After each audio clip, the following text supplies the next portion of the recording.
All right. Hey, Recon Raiders, it's Lieutenant Colonel Cheatham. This is Raider Report number 40. And again, we're talking with Major Valentine, our wing COVID champion. And Major Valentine, welcome. And again, could you give us a brief explanation of your title and your role within the 55th Wing? Yep. Thank you, Colonel Cheatham, for having me back. My name is Major David Valentine. I'm the Pharmacy Flight Commander and vaccine champion for the base.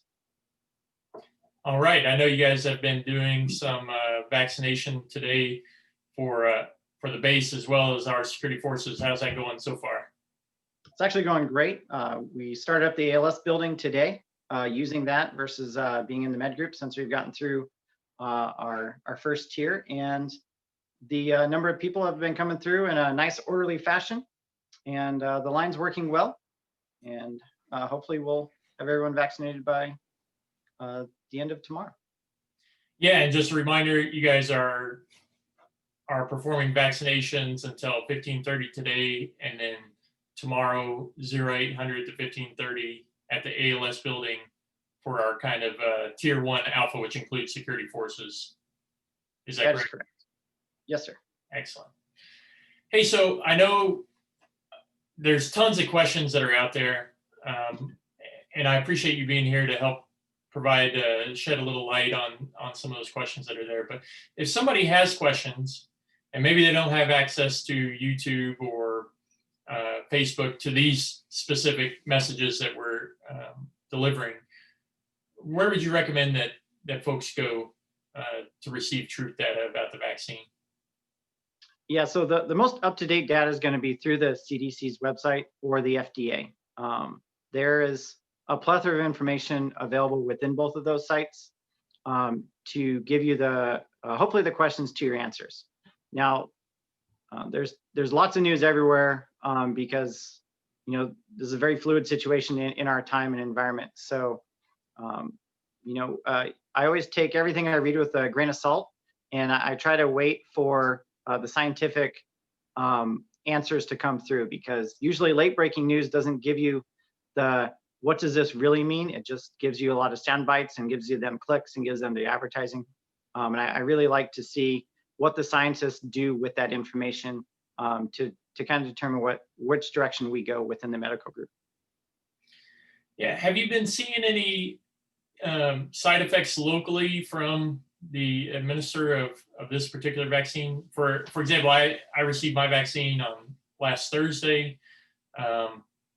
I actually didn't have any adverse reaction. I had a slightly sore arm. I'd say probably a 3 or 4 out of 10 in terms of soreness, and then that lasted about the majority of the day. And then by Saturday, I'd forgotten that I actually received one. Yeah, I personally was right about I was expecting a little bit more reactions to people. When we went through the medical group last week, I expected to hear a lot of people be like, "Man, this is gonna be rough today. I'm not feeling 100%." And I only had one person in my unit really, come to me, a civilian, and she was like, "I'm feeling a little dragging just a little bit today." But really, I'd say about 90% of the people just said, "I've got a sore arm," and that was it. So a lot nicer reaction than what I was expecting. Now, the second dose is supposed to give a little bit stronger reaction. So we'll see how that goes in 28 days. But this was less than what I normally get from when I get the flu shot. So I'm pretty excited about that. Yeah, you mentioned 28 days there. So what is your confidence level that we'll have sufficient vaccine available within the next 28 days or 28 days after the initial group received their vaccine? And then as we move along, what's the confidence level that we will continue to be able to meet that 28-day mark? Yeah, so my confidence level has grown since last week, which is good. They built in the capability at the DHA level to know when everyone's going to be needing their second dose. And so I don't suspect any major problems with getting our second dose to be able to take care of everyone that got the first dose right on time within that 28-day time period. Moving forward, I think the hardest part is we're, I think, in the top 50 of bases that have received the COVID vaccine. So, and, I always say there's probably estimated about 300 MTFs within the DoD. And, if we're only in the top 50, then there's still about 250 bases they probably still need to vaccinate. So patience for for all the other phases as they roll out is I think key. Until they get the 1A group for all the bases taken care of, I don't think they're going to be starting to push a large number of vaccines out to the bases that have already received them. But for the second dose, they do have those reserved for us, is what I was told. And there won't be a problem with doing the second dose for our initial group. Excellent. And I developed two questions out of what you said there. The first one is, and I'll ask them one at a time. The first one is, if you go beyond 28 days, what does that mean in terms of receiving the vaccine? Do you have to start over? Can you go longer than 28 days? Yeah, that's one of those pieces of information that I don't know just yet. So the Pfizer vaccine, they gave us that we could go up to 5 days early, which doesn't really help us since we don't have the Pfizer vaccine here. And Moderna, I haven't seen what the window is. And usually every vaccine will have a window of what do you do during this time period. So the typical answer is, for any vaccine is you just get that next dose in, and then you kind of retime when that would be. If it's, since we only have a 2-dose, ideally that would be one and done. But the question would be is, if it goes, say, past 90 days, then would we have to restart the vaccine? And I haven't seen that guidance come out yet with the CDC, and I'm hoping it will soon, because what happens after 28 days, and I have a feeling the CDC is working at getting that data and trying to have a clear picture, so when they do release that, it won't be changing too much.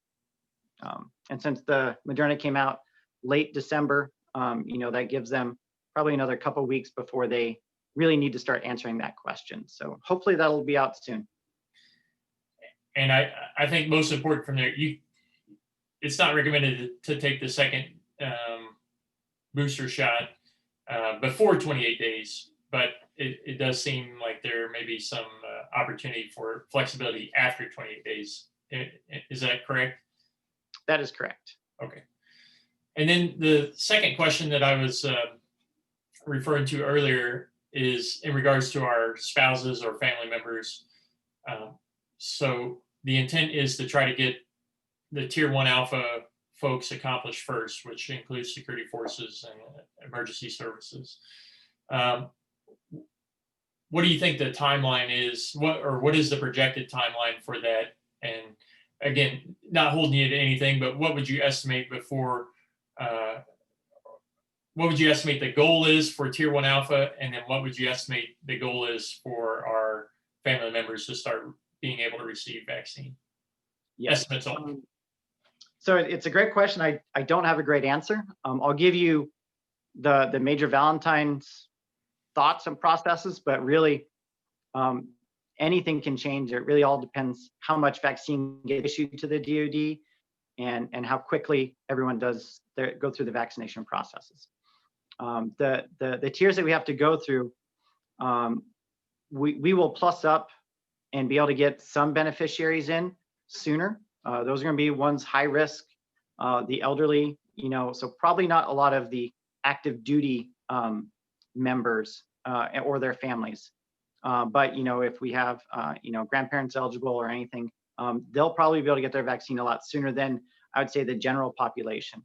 There's still a lot of members, employees to vaccinate within the base, and that is our primary focus, is to get the Offutt Air Force Base vaccinated, and then keep pushing out to beneficiaries. And it's possible that Nebraska and the counties within the units might be able to do those faster. We don't know yet. We're all still evaluating, and the best answer is we will continue to let everyone know. But if you have an opportunity to get the vaccine from someone, then we recommend that you get the vaccine any which way you can, because we always say sooner is better. And we will definitely, within the medical group, ensure that we vaccinate people as soon as we get the vaccines in, because there's no reason to hold on to it, and we will push those out as rapidly as we can. Absolutely. Ranger Berger, did you have any follow-on questions? No, sir, nothing further to add. Okay. Hey, Major Valentine, appreciate your time today. Before we break away here, I want to offer you the opportunity. Is there any closing comments you'd like to add? I just want to kind of reflect back on what I said last week. The vaccine has been proven safe. It's been proven effective. There's still a lot of questions that we need to answer. And please let us know what your questions are. We'd like to go over those and boost the percentage of everyone on Offutt Air Force Base that gets the vaccine, and remind everyone, yes, it is voluntary, and it is a something you have to look and choose with. But for the general population, no one should really fear or have any hesitations about getting the vaccine. And if you do, reach out to myself or to your provider, have a good discussion with them, and go over any concerns that you might have.